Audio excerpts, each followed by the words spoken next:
All right. Shalom. Shalom. Shalom. I'm the priest Ainwa from the GMS South Carolina Midlands camp, coming back with another lesson through the spirit and through the power of Yahweh Ba'Shem Yahweh Shai Ba'Shem Rakakwadash. Before I get started with this lesson, I want to give all praises, honor, and glory. Call Hello Yamla Yahweh Ba'Shem Yahweh Shai Ba'Shem Rakakwadash.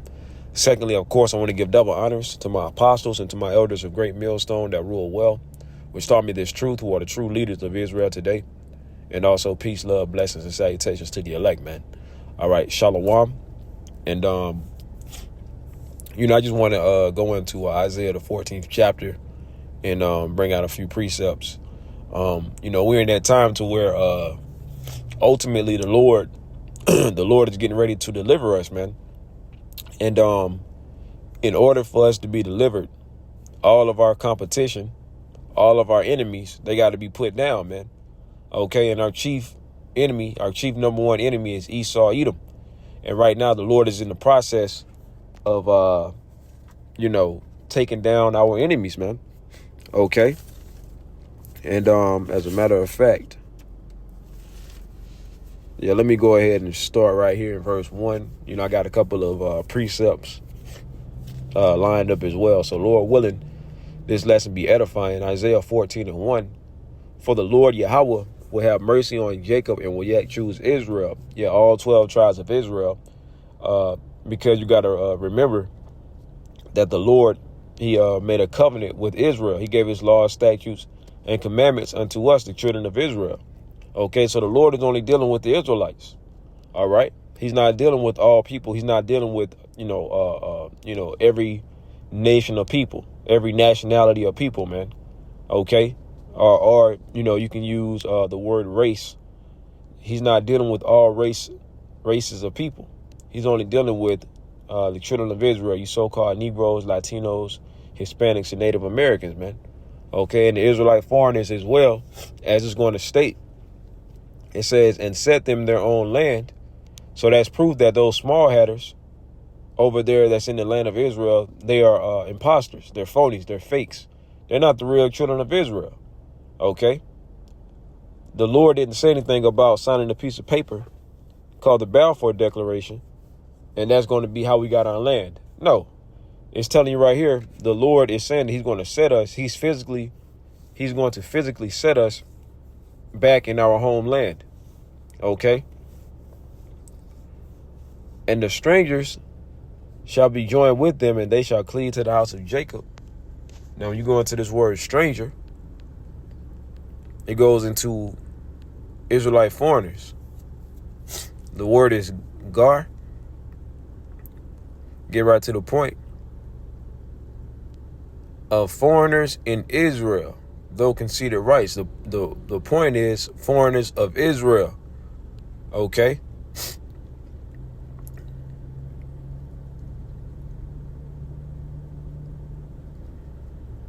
Just wanted to read this part real quick.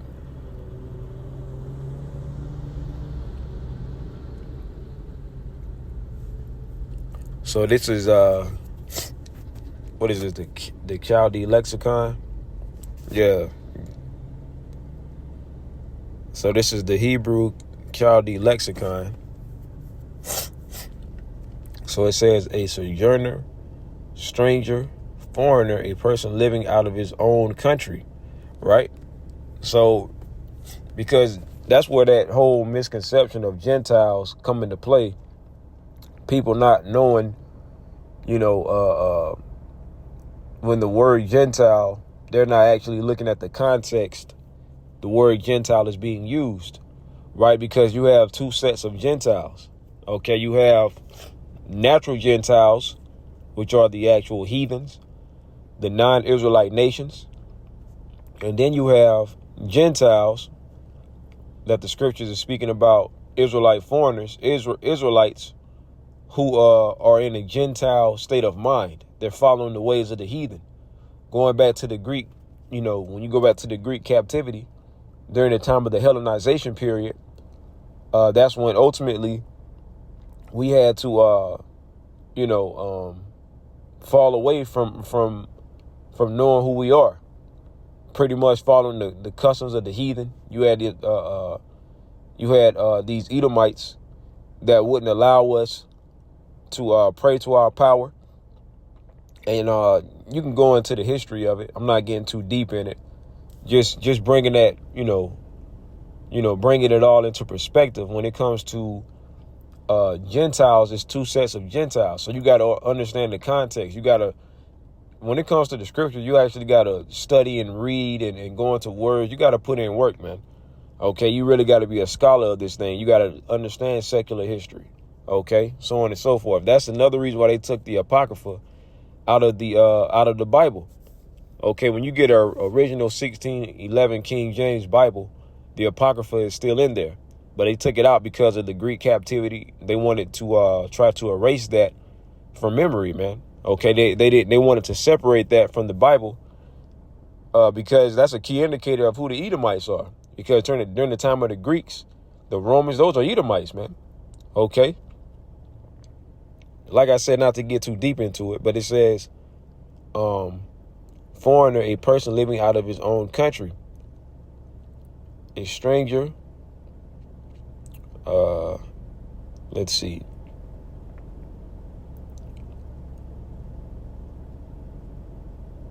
But yeah, that's pretty much, I just wanted to, I was just curious about that. But the point is, Israelite foreigners, man. So these were Israelites who were scattered amongst the other nations, right? So when we say Israelite foreigner, ultimately, you have Israelites that were scattered amongst these other nations. And, they will take on their customs, right? Because when you read Numbers, the first chapter in the 18th verse, what does it say? Right? Now, what determines a nationality? What determines your so-called race? And it's really by the seed of your father. The man, since the man carries the seed, he determines the nationality of the child. Okay? For example, if you have an apple seed or a seed that once it's produced properly, it gets the proper nutrients when you're farming and you're cultivating, right? A seed. Once you put that seed into the ground, whatever that seed contains, that's what's going to come up. So if you have an apple seed, and you plant that apple seed, it's going to turn into an apple tree. Okay, so on and so forth. If you have a tree that's going to produce oranges or strawberries, okay, whatever that seed contains, that's what's going to come up, right? So the man carries the seed being the sperm, right? Guess what? He determines the nationality of a child. It's not, the woman doesn't determine the nationality of the child. Okay, and that's a lie that Esau has spread throughout the earth, saying that, kids are mixed because of what their father and their mother is. The mother does not determine your nationality. That's the father. And this is according to the Bible. If you don't believe in the Bible, if you don't believe in the scriptures, then you're free to believe whatever the hell you want to believe, man.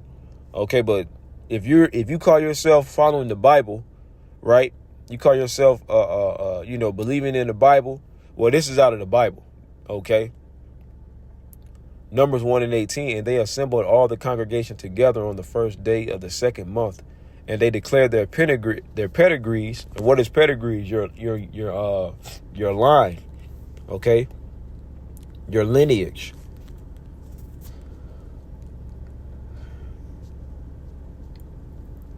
So the Hebrew word is yalad, to bear, bring forth, begot, gender, travail. So determining your gender and your nationality. And ultimately, that's through the Spirit of the Lord, right? But the point is, the Father is the one that has the seed to beget a child, okay, to be born, So this is ultimately going into your lineage. Okay.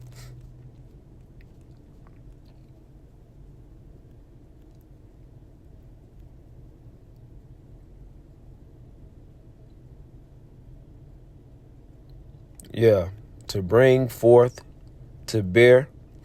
Now it says as a mother, but it's all about the father. But the mother, she's pretty much like an incubator, right? Because during the time when the child is growing, he has to get the proper nourishments, and that's what the mother, that's why she's supposed to have a healthy diet, and making sure that she's being healthy and doing what she's supposed to do. But she doesn't determine the nationality.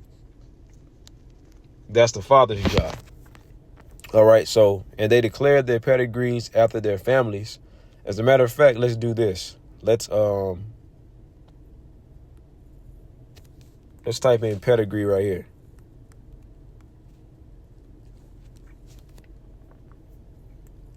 Genealogical table or chart. So you're going into your gene, your line. Okay.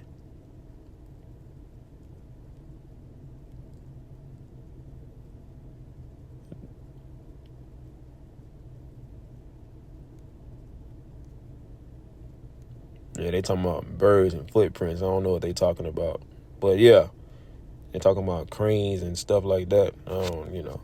But anyways, man, that's what That's what it's talking about. As a matter of fact, let's go to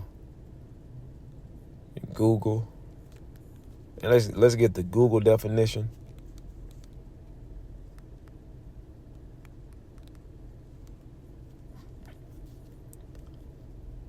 The record or descent. It says of an animal. Esau is just obsessed with animals, man. You know why? And you know why? Esau be doing research on animals, just be fucking animals up, man. But it says the record of descent of a person, animal as well, but in this case we're talking about people, showing it to be all right. So that's really what it's going into, man. Okay. The recorded ancestry, especially upper class ancestry of a person or family. There we go. With the pedigree equal to many of the gender. Okay, so yeah. So going into your line, man. All right. So now we got the true definition of pedigree. And they assembled all the congregation on the first day of the second month, and they declared their pedigrees, their lineage, their nationalities, after their fathers, by the house of their fathers, according to the number of the names from 20 years old and upward by their polls. So yeah, by their father, because the man carries the seed, man. All right. So now Isaiah 14:1, for the Lord will have mercy on Jacob and will yet choose Israel, all 12 tribes, and set them in their own land. And the strangers, all right, the Israelite foreigners, shall be joined with them, and they shall cleave to the house of Jacob. And that's a part of the curses, that we were scattered amongst the other nations. Deuteronomy 28, I believe it's 64. Deuteronomy 28 and 64. And the Lord Yahweh shall scatter thee among all people, from the one end of the earth even unto the other. And there thou shalt serve other gods, which neither thou nor thy fathers have known, even wood and stone. So yeah, that's a part of the curses. Okay, we were scattered, and we've always been in and out of captivity, man. Ever since the split, okay, between the southern kingdom and the northern kingdom, going back to the account of Jeroboam and Rehoboam, okay, we've always been in and out of different captivities, man. Okay.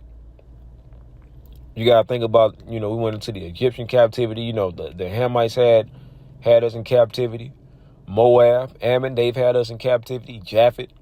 Okay. Now, some captivities were a lot longer than others, and some of them were shorter periods. Okay. But every nationality has had us in captivity. Okay. Elam, Ishmael. Okay. Of course, Esau, we're still in his captivity right now, but we're at the end of that. And that's because we've transgressed against the Lord, man. So we're serving a punishment. But the good news is we're at the end of our punishment.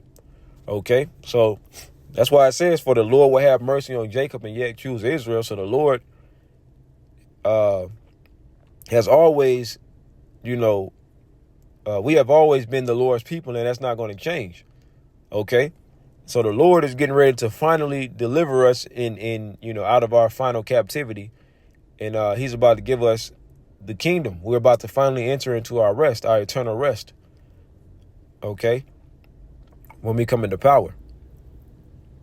And the people shall take them and bring them to their place, and the house of Israel shall possess them in the land of the Lord for servants and handmaids. Yeah, just like these heathen, they've had us in captivity.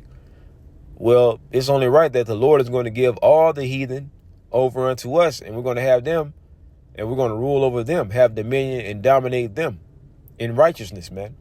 And ultimately, we're going to force them to keep the ways of the Lord, Yahweh Shem Shai. Okay, and whenever they go off, we're going to execute judgment on them, man.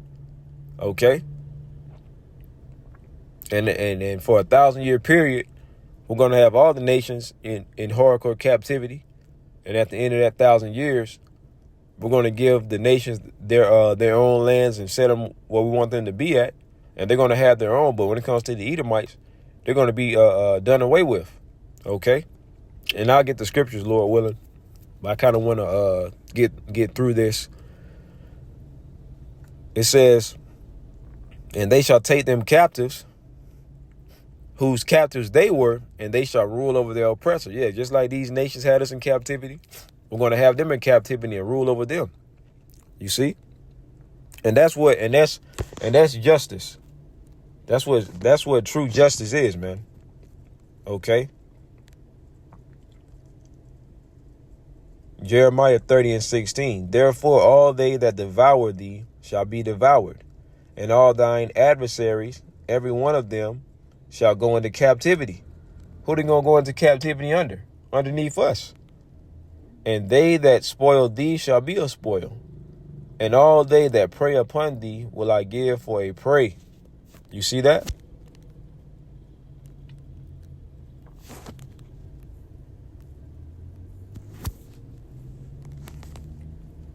Baruch chapter 4, verse 25. My children suffer patiently the wrath that has come upon you from the Most High. Right? We had to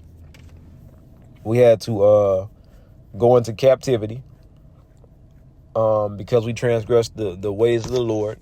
Right? When you go up to verse 6, it tells you, you were sold to the nations not for your destruction, but because you moved the Most High to wrath, you were delivered unto the enemies. Right? You asked Jake why we went into slavery up under these nations, but the only ones that they know that we've been in captivity under is the Edomites. But if you ask Jake why we went into hardcore chattel slavery, they ain't gonna really be able to give you an answer. But the scriptures tell us why we were in captivity under all the nations, because we transgressed his law, statutes, and commandments, that we broke that covenant that he made with us, man, and we had to be punished. My children suffer patiently the wrath that has come upon you from the Most High. For thine enemy have persecuted thee, but shortly thou shalt see his destruction and shalt tread upon his neck. Okay, so we're in that time to where the Lord is getting ready to put all of our adversaries, our enemies, underneath our feet, man. You see?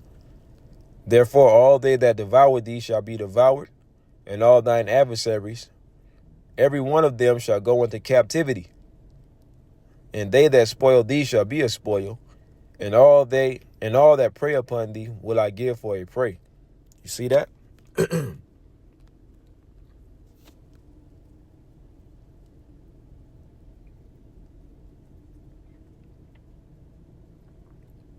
Isaiah 14:2 once again.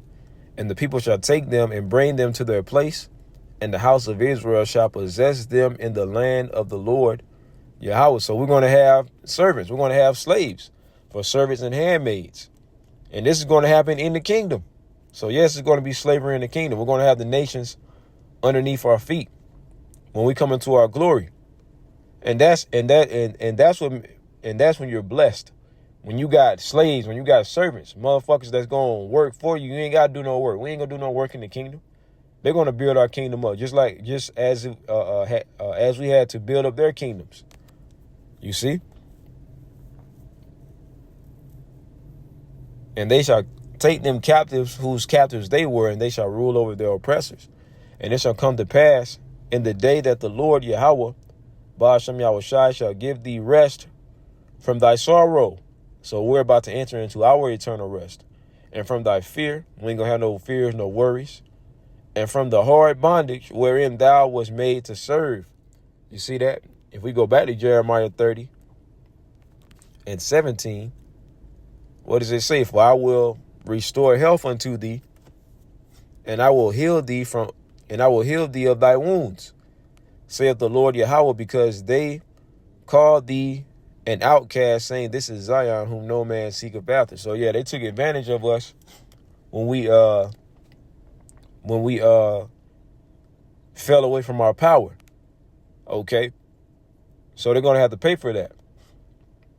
And these nations understand, even to this day, that as long as we're cut off from the power source, that they can rule over us. That's why when you go to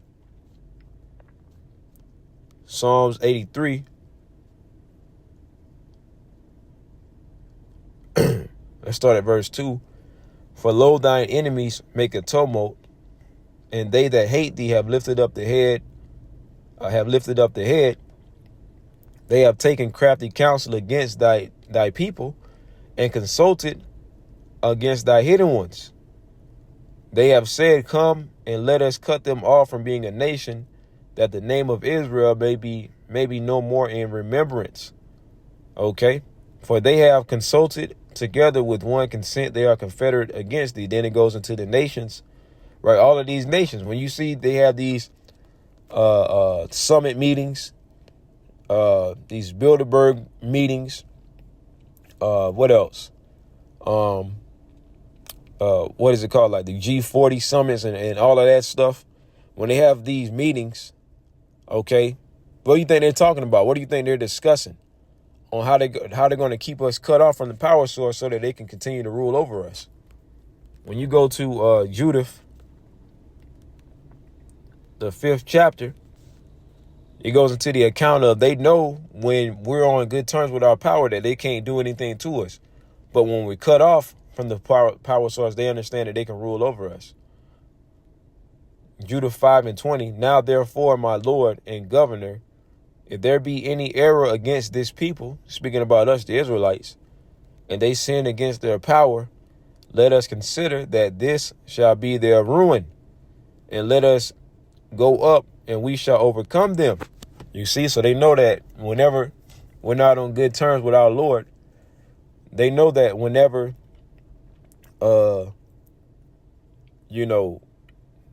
we're going off and the Lord is pissed off at us, that they can rule over us, because they understand that the Lord will put us under curses. Okay. But whenever we're in good terms with our Lord, that's when they understand that they can't fuck with us, man. And that why you think Esau Edom is constantly trying to make it to where Jake goes off, paying, when it comes to so-called black culture, paying Jake to be complete sellouts and buffoons, okay? And they pay them millions of dollars to do this shit. Look at rap music.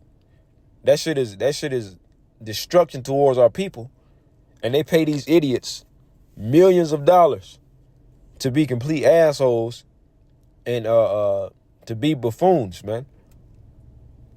Really, the people who should be getting paid top dollar is the ones that's keeping the society afloat, if you think about it. Okay? When it comes to electricians, when it comes to waste management servicemen, when it comes to electricians, which they made pretty good money, but not like these top so-called entertainers and everything like that. Really, the people who benefit society, man. Okay. When it comes to who else? People who are truck drivers, so on and so forth, man. really they're the ones who should be getting paid top dollar, not these idiots, entertainers and these sellouts, man. Even when it comes to athletes, right? And you'll have a lot of people that will get pissed off at what I'm about to say as far as, when it comes to NFL players, NBA players, baseball players, soccer players, so on and so forth, right? They shouldn't be getting paid all these millions and millions of dollars. Entertainers shouldn't be getting paid all of this money.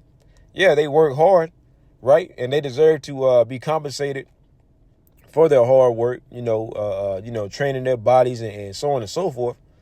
But they shouldn't be getting paid no top dollar, no millions and millions of dollars, man. Okay? And really more so these rappers than the athletes. Athletes should be getting paid more than rappers.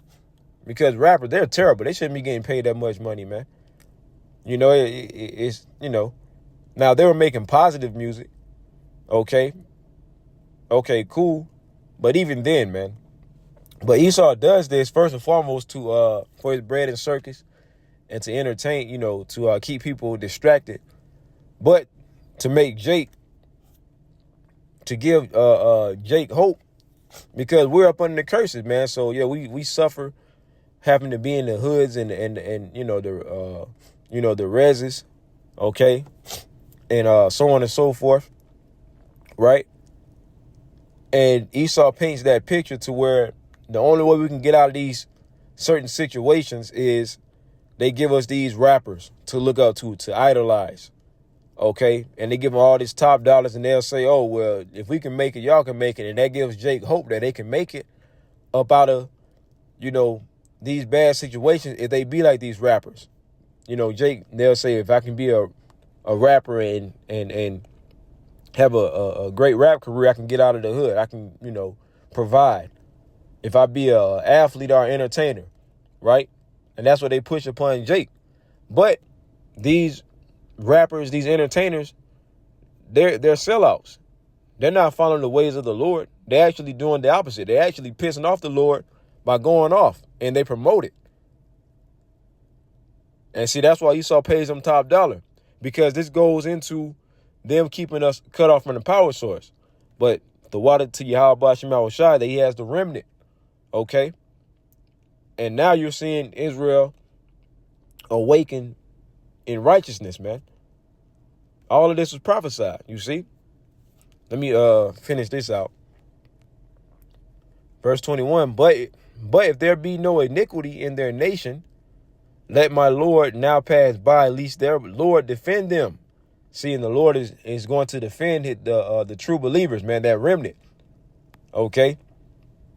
See, these nations, they understand that. Why do you think Esau trying to stop this truth from coming out and come against the prophets and demonize us, so on and so forth? Because Esau and the nations are afraid of us coming back into our power, coming back in good terms with our power, because they understand that we're going to come into power and we're going to rule, man.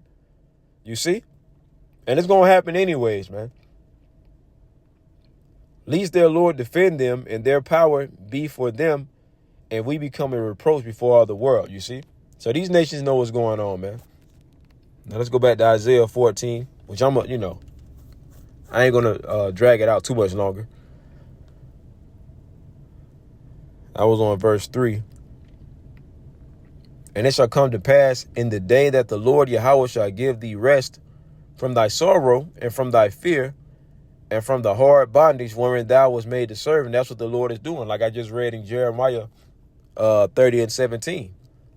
See, the Lord is getting ready to allow us to enter into our rest, man. You see?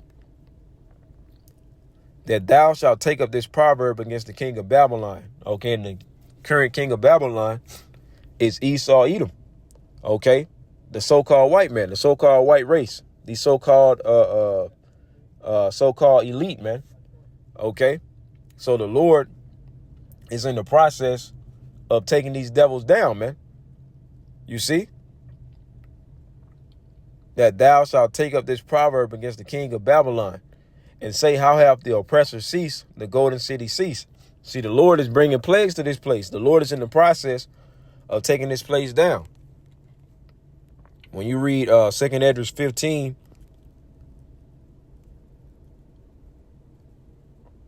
and 11, I'm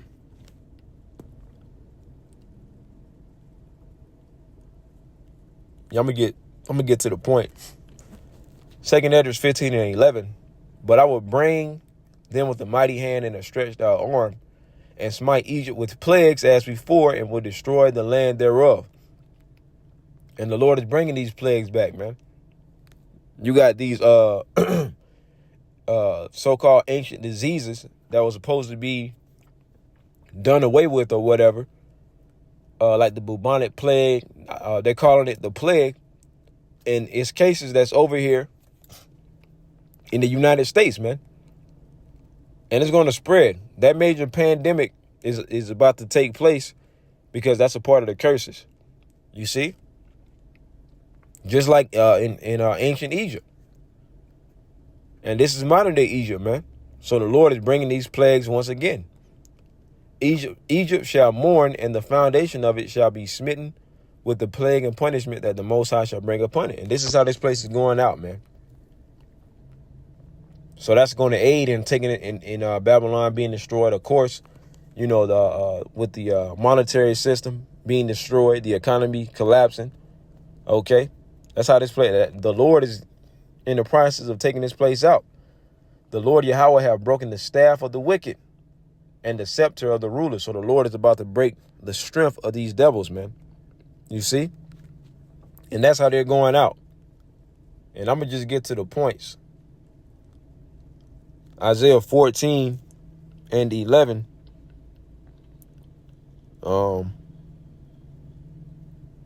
Thy pomp is brought down to the grave, and the noise of thy vows. And the word pomp pretty much means pride, man. And the noise of thy vows, the worm is spread under thee, and the worms cover thee. And worms, you know, it represents decay. Okay, if you look at some of those horror movies or whatever, they'll have somebody going into a grave, and they might dig up a grave, and the corpse, you'll notice that the corpse have dirt all over it, and you'll see worms coming out of the eye holes and so on and so forth. Because, you know, worms, they pretty much represent decay. All right.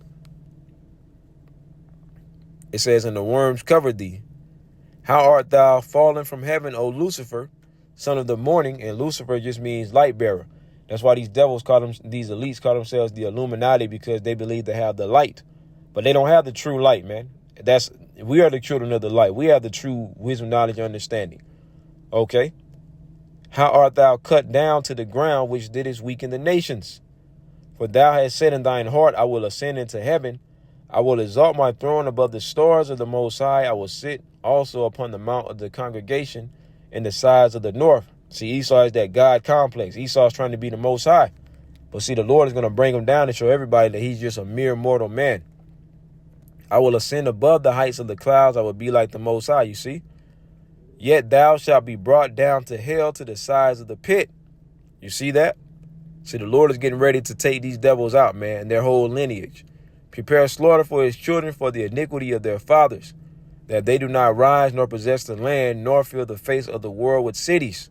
For I will rise up against them, saith the Lord, power, Yahweh Bashim Shai, power of hosts, and cut off from Babylon the name and remnant and son and nephew, saith the Lord, Yahweh Shem Shai. See, the Lord is getting ready to cut these devils off, man.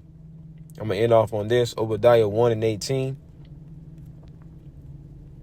It says, and the house of Jacob shall be a fire, and the house of Joseph a flame, and the house of Esau for stubble. And they shall kindle in them and devour them.